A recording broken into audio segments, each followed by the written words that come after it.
Hi, welcome back. This is lecture 7 and this lecture has 4 parts. Now let's go back to the old days where we have a driver. Let's say they are round. Imagine this is, this, look at the ground surface. Last time we have something driving something and the small one is the driver. Small diameter rod, imagine it's a rod, it's a driver, and the big one is called the driven. So it's a common knowledge that in engineering, the driving one, the small one, is the driver and this is the driven. Now imagine in the old days, if you want to rotate something and here is contact, and when you turn this, this should turn, this should turn. Now, that way of turning has a problem because it's by friction, and because there is no engagement, only by friction, it could have leakage, it could have slippage, sorry, not leakage, slippage. You just slip. So somehow, there's a genius who come up with this idea called, they cut the teeth. Beginning the teeth is square, later they cut, these are teeth, beautiful teeth, yeah, this is teeth. You can see that with this teeth, cutting, engaging it, we introduced the topic called gear. So these are called gear. With teeth, we call it gear. So in the gear form, the driver will have to take out his new name. We call it the pillion. And the driven still stays as itself called the gear. So basically in gear meshing, we call it meshing, you will have to define it as pillion and gear meshed together. So let's put in some parameter now. When the gear mesh it together, the most important parameter we need to introduce for gear is the name called module. Just like your module code like that, a module. It's the same word, module, but the meaning is different. We call it M. And module has an equation. We put it as pitch diameter divided by number of teeth.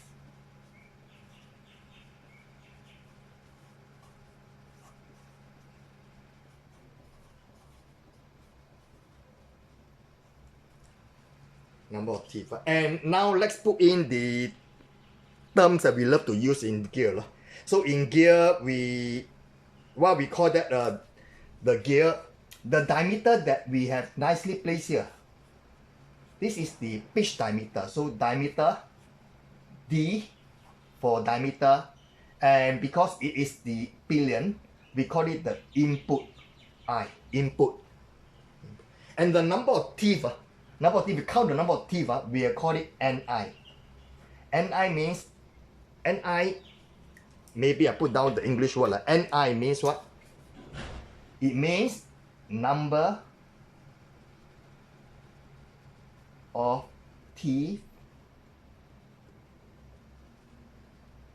for input gear.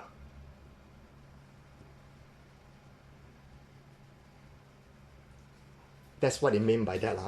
And obviously in this case, easy for us over this guy. This one, we will just put in as diameter, D not stand for output, and N not, okay, which means that it's output. So let me introduce now. We call it a driver at the beginning, then I change it to a name called pillion, and another word we have it is called input, and this is called output. Basically they are the same. They are the same. Now important parameter is this. When it comes to the gear meshing, you will know that very important, I need to know where is the center distance. So let's say I take a ruler here. Take a ruler here and measure this one. And measure over here center. Right on top. And then we are here. Now, this is called the center distance. C. I call it C. What is the equation for center distance? C. The equation is C is actually, common sense tell us this is the radius. Radius of this plus the radius of this. So the radius of this, that means from here to here the radius, and this radius add together. Since I add the radius together, I put down there half d naught plus di. In short, I have introduced you two equations. One equation is, let me highlight again. One equation is center distance. The other equation is the module. That brings me to the end of this part 1. I'll see you later. Bye.